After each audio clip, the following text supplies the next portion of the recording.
China's expanding missile arsenal is pushing America's Pacific defenses into a new era of uncertainty. Nuclear-capable and anti-ship missiles now make up the backbone of China's growing missile inventory. Beijing's DF-11, DF-15 and DF-16 missile families remain central to any Taiwan invasion scenario. Guam, Hawaii and even Alaska are increasingly part of China's expanding long-range strike calculations. Analysts warn, China's anti-ship carrier killer missiles are also designed to keep U.S. warships far from its coastline in any conflict. China's missile force has evolved into what analysts describe as the world's largest regional strike arsenal, with a growing mix of conventional, nuclear and hypersonic weapons.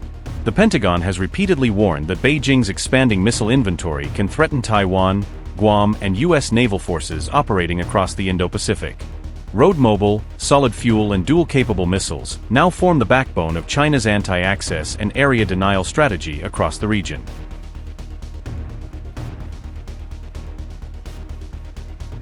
DF-11, DF-15 and DF-16 continue to form the core of China's strike capability for a potential Taiwan contingency, according to multiple defense assessments. Reports said successive DF-11 and DF-15 upgrades improved range, accuracy and bunker penetration capability against hardened military targets. China fired DF-15 ballistic missiles during the large-scale military drills around Taiwan in 2022 following then U.S. House Speaker Nancy Pelosi's visit. Since then, the newer DF-16 has gradually replaced older DF-15 variants with improved guidance systems, mobility and battlefield survivability. Range, up to 1,000 kilometers class. Designed to strike military targets across Taiwan and nearby regional areas. Road mobile tells. Transporter erector launchers allow rapid deployment and relocation after launch. Solid fuel propulsion. Solid fuel motors reduce launch preparation time and improve readiness.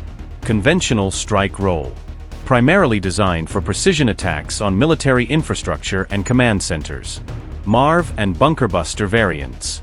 Some versions reportedly feature maneuverable warheads and hardened target penetration capability.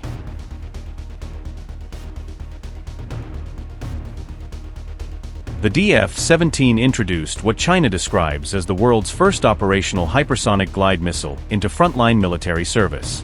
Reports said both the DF-17 and DF-21 are designed to threaten U.S. bases, air defense systems, radar sites and naval forces operating in the region.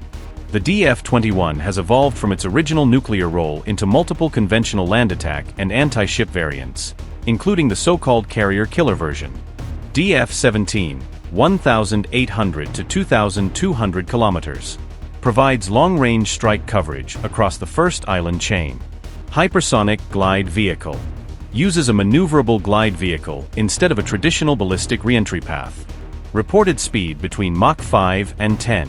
Travels at hypersonic speeds that reduce interception opportunities. DF-21D anti-ship variant. Designed to engage large surface warships including aircraft carriers. Dual-capable variants reported. Some versions are assessed to support both conventional and nuclear missions. Road mobile launchers. Mobile launch systems improve survivability and operational flexibility.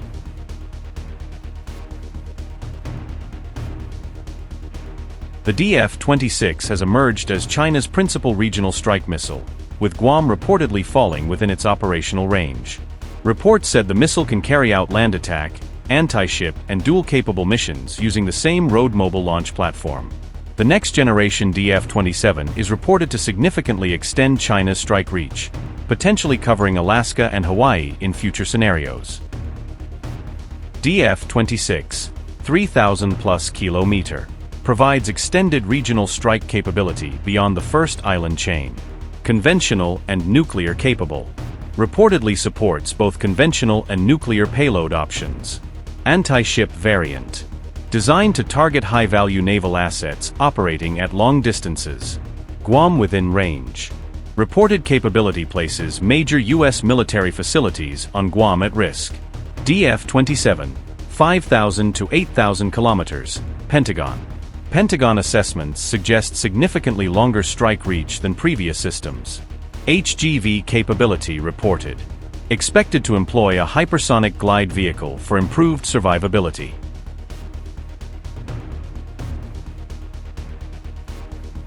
H-6N bombers reportedly carry the JL-1 air-launched ballistic missile, while H-6K aircraft are believed to deploy the smaller KD-21 weapon. The Pentagon has identified the H-6N as China's nuclear-capable bomber as Beijing continues expanding the airborne leg of its strategic strike force. JL-1 linked to DF-21.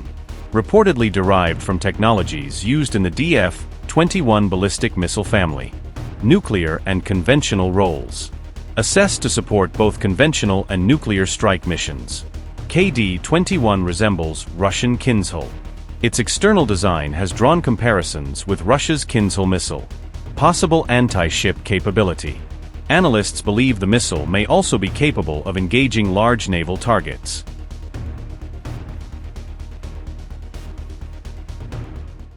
Amid heightened tensions across the Pacific, a one-minute video released by China has triggered fresh concerns over Taiwan security. The video showed Chinese PLA combat forces demonstrating how they could rapidly storm Taiwan during a potential cross-strait conflict. The rare footage showcasing PLA combat operations was released by China Military Bugle on August 5. Dozens of the PLA Army's amphibious armored vehicles were seen taking part in large-scale assault and landing exercises. The video featured tactical maneuvers, high-speed waterborne transit operations, and coordinated beach assault drills by Chinese forces. Chinese troops were shown storming shorelines in multiple assault waves while breaching simulated defensive obstacles along the coastline. The joint combat exercise highlighted close coordination between ground infantry units and supporting naval assets during the operation. Supporting PLA units were also deployed to simulate complex island landing operations, resembling an assault on heavily defended territory.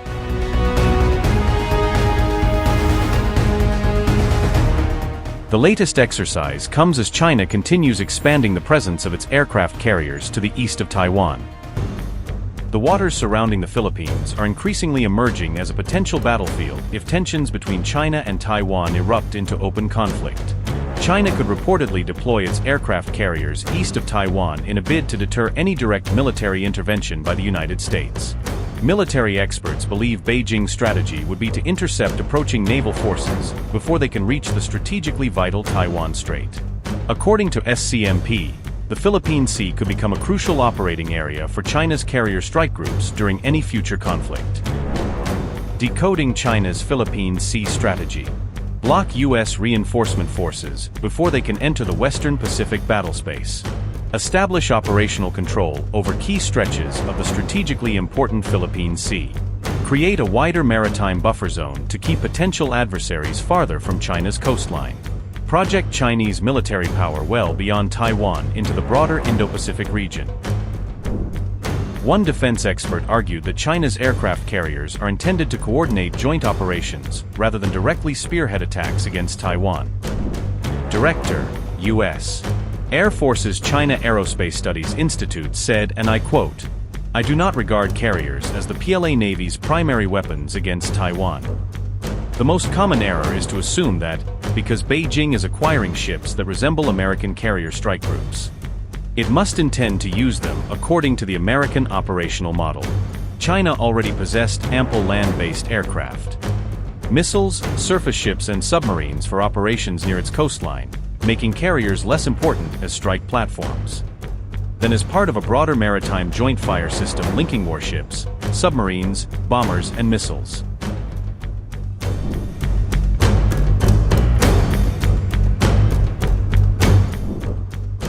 China's new Type 003 Fujian aircraft carrier is expected to significantly extend Beijing's naval reach deeper into the Pacific Ocean. The Fujian's advanced electromagnetic catapult system can launch heavier aircraft, enabling longer-range surveillance and more complex combat missions. Once fully operational, China's Fujian carrier could even project sustained military presence into the Philippine Sea, according to SCMP. Military experts say future PLA carrier groups are expected to operate behind multiple protective layers of escort warships, submarines, and air power. Meanwhile, Taiwan has launched a 10-day military exercise to test its response in the event of a full-scale Chinese attack on the island. Taiwan's Han Kuang military drills kicked off on August 5, almost exactly as China publicly unveiled the airborne leg of its nuclear triad, showing H-6N bombers carrying nuclear-capable JL-1 missiles under J-20 escort in state media footage. Defense officials say the core aim is to test commanders' ability to fight on the fly when enemy movements defy expectations, forcing units to adapt rapidly rather than follow scripted orders. For the first time, Taiwan is temporarily limiting mobile internet access during parts of the drills, throttling data speeds to simulate wartime communications disruption and see how civilians cope when connectivity is scarce. The Hanquang exercise runs from August 5th to 14th, featuring fighter jet dispersals to alternate bases, rapid naval deployments, and live fire scenarios designed to stress the island's defensive posture. More than 20,000 troops, including about 5,000 reservists, are being mobilized, reflecting a push to ensure that Taiwan's reserve forces can move, fight, and support logistics at short notice. For the first time, Taiwan is incorporating a U.S. military practice known as the back brief, borrowing directly from American doctrine to sharpen communication under pressure. In a back brief, junior officers repeat mission details and intent back to their commanders, a technique meant to catch misunderstandings early and ensure everyone shares the same picture of the fight. Reuters reports that Taiwanese officials believe this approach will bolster coordination and synchronization among dispersed units, making the force more resilient if communications are disrupted or leaders are cut off. Upgrade your news experience with the all-new HT app. Download now.